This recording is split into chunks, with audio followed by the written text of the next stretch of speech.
back, bitch. She was on break, but she's back and full effect. Yes. I don't live my life to make people happy or to make them like me. I live my truth. Wow. Because I wasn't a greedy person. I understood the game. I know that I can't make as much as a certain person that's been in the game longer than me. And then and they it's tell so me we glamorous, don't yes. translate overseas.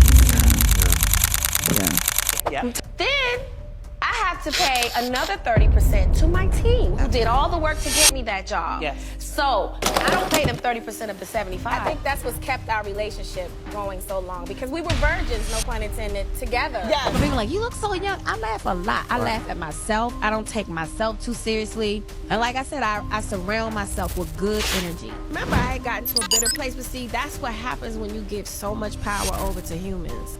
See, I know God chose me. I'm called, chosen, and covered. So when you know that, everything's not gonna be easy. You know, your nervous system is shocked because you're so used to going in and all of a sudden nothing. And all the best invitations and all the things. Gone. Hollywood's buzzing, but not about a blockbuster. It's about Tyler Perry, the industry giant, now facing a disturbing lawsuit that's sending shockwaves. What's truly wild, Taraji P. Henson, usually fiercely independent, is aggressively defending him. Her loyalty is sparking outrage, with fans accusing her of protecting a man whose empire could crumble. Why is she risking everything for him, and what dark secrets is she hiding to do it?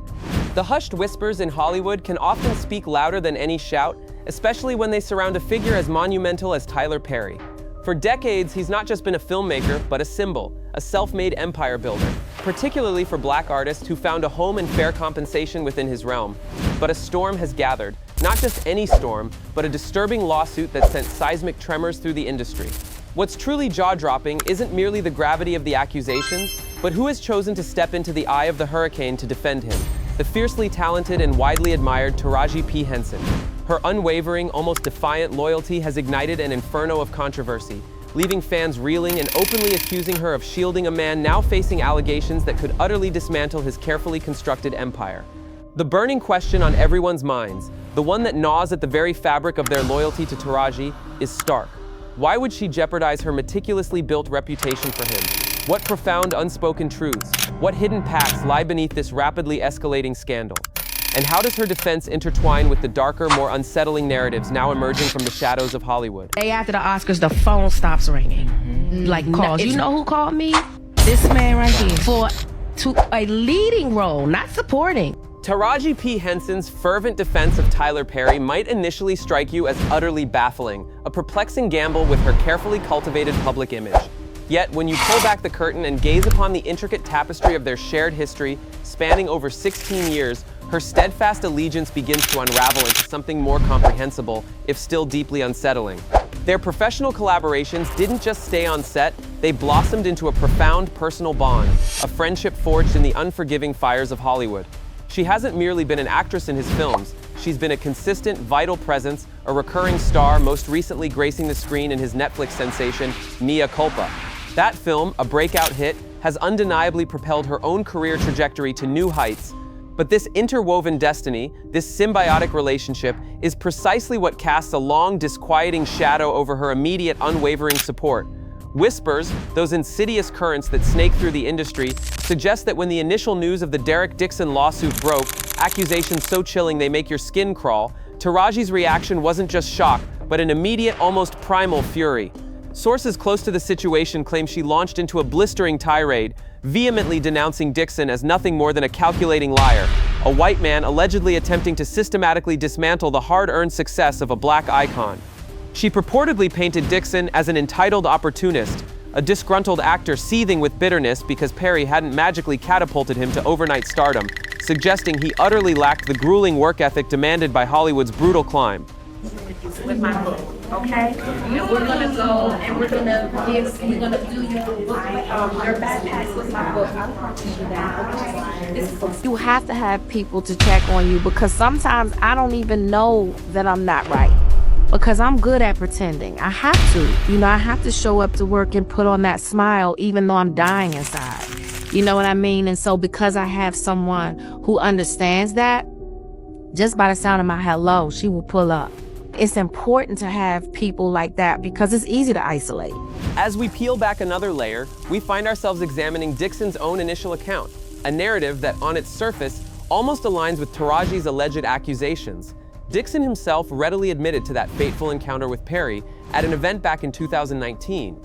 He recounted how Perry, a directorial colossus, specifically singled him out from the throngs of aspiring hopefuls, promising potential roles, a lifeline in an industry notorious for its closed doors.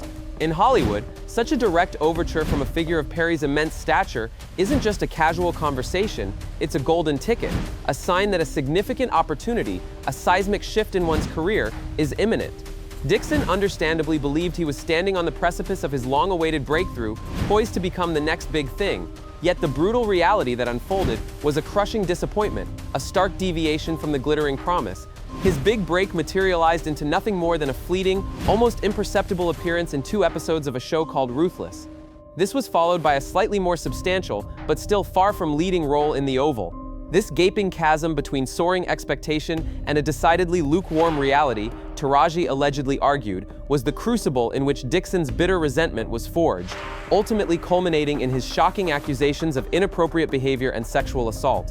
But here, the story pivots sharply, shedding any pretense of a simple tale of professional disappointment and plunging headfirst into something far more chilling, a narrative infused with a sinister undercurrent that hints at a darker, more predatory agenda. How tough it is for people to just make it, especially in the days and times that we live in now. Gratitude that I have in my heart to say thank you to everyone who has supported me all these years, who love what I do. I think the thing that gets us back and centers us is if we have a support system or someone we can call or someone to kind of guide us back. But what if Taraji's unwavering allegiance to Perry isn't solely rooted in a long-standing friendship? What if there's a far more calculated, almost chillingly pragmatic reason at play, a motivation whispered in hushed tones throughout the inner sanctums of the industry, self-preservation? Tyler Perry, in the often exploited landscape of Hollywood, stands as a rare anomaly, a truly unique figure, especially for Black artists. He's earned a reputation, a hard-fought and widely acknowledged one, for compensating Black talent, particularly Black women, with a level of fairness and equity that stands in stark contrast to the systemic underpayment often endured by actors of color across the board. While figures like Monique have courageously stepped forward to publicly challenge some of Perry's business practices, others, like the acclaimed Megan Good, have openly lauded him for his equitable pay, for valuing their worth in an industry that so often does not. This financial stability, this crucial lifeline in an unpredictable and often brutal industry, could very well be a profoundly powerful motivator for Taraji, compelling her to fiercely protect her benefactor, to safeguard the very source of her own professional security. But the entanglement, the complex web of their relationship, doesn't end with mere compensation. Disturbing, almost conspiratorial. Rumors have begun to circulate, suggesting that Perry's influence extends far beyond simply fair wages. He allegedly assists Taraji in securing coveted roles, even unsettlingly, at the direct expense of other talented Black actresses, shaping the very landscape of opportunity within Hollywood. No one called to offer me a #1 position in the film. But was I ever on the verge? The most glaring and perhaps most devastating illustration of this alleged manipulation of power centers on one of television's most iconic and coveted roles, Cookie Lyon, in the cultural phenomenon that was Empire. It's a revelation that has sent seismic tremors through fan communities and Hollywood alike, shattering long-held assumptions. Taraji P. Henson was never the initial nor even the secondary choice for that part. In fact, she wasn't even on the radar. The director, the visionary Lee Daniels, had his sights firmly set on Monique, an actress with whom he shared a famously complex and often fraught history, yet one he unhesitatingly recognized as the absolute, undisputed perfection for the role. And this is what happened when you follow, motherfucker. I'm not her. I'm not the bitch that's gonna pay $10,000 for a purse. I'm not the bitch that's gonna get red bottom so my motherfucking feet will hurt so goddamn bad. I got an attitude for 2 motherfucking days because the pinky toe is still stuck on the other motherfucking toe and I can't get that bitch down.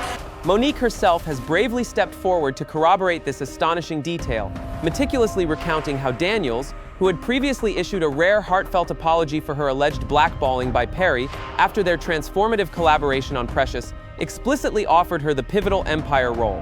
However, the story takes a sinister twist. Days later, Daniels reportedly made another call, this time rescinding the offer, citing unnamed shadowy individuals on set who had deemed Monique too difficult to work with. The unconfirmed whispers, now growing louder, are chillingly precise. It was none other than Tyler Perry who allegedly intervened, wielding his immense power and influence to ensure Taraji P. Henson, and not Monique, ultimately landed the role. This move, if proven true, was a masterstroke of calculated, ruthless strategy for Perry. It not only further marginalized Monique, cementing her industry struggles, but simultaneously elevated Taraji to an unprecedented level of global fame on one of television's biggest, most impactful shows. I've had to cut people out of my life. It's okay.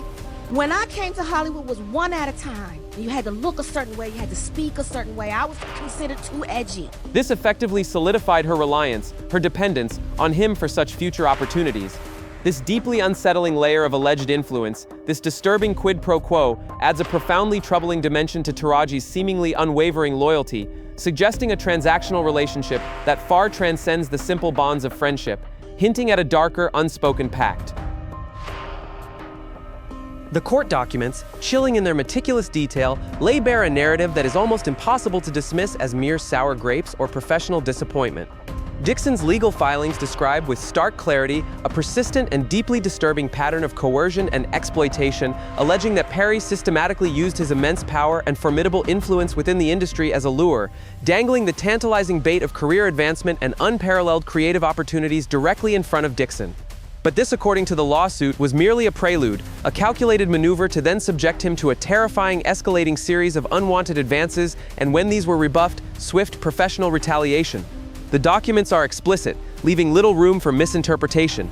These deeply unsettling incidents, Dixon contends, transpired precisely while he was actively employed on Perry's shows, with Perry holding not just directorial control, but direct, undeniable power over his very livelihood, his employment compensation, and the trajectory of his creative opportunities.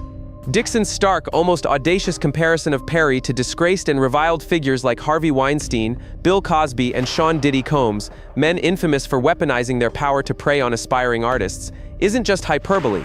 It underscores the profound gravity of his allegations, suggesting a deeply entrenched, systemic abuse of authority that extends far beyond a single isolated incident. The meticulously detailed timeline of events, though initially appearing disjointed, seamlessly converges to paint a picture of chilling, calculated progression, a slow, insidious tightening of the noose. After their initial seemingly innocuous meeting in 2019, things reportedly escalated dramatically in 2020 when Perry extended an invitation, one that Dixon accepted, to his sprawling Atlanta home. It was there, after a night where Dixon admits to having too much to drink, falling asleep in the guest room, that he claims Perry entered uninvited and began touching his thighs. The vulnerability, the trust, shattered in an instant.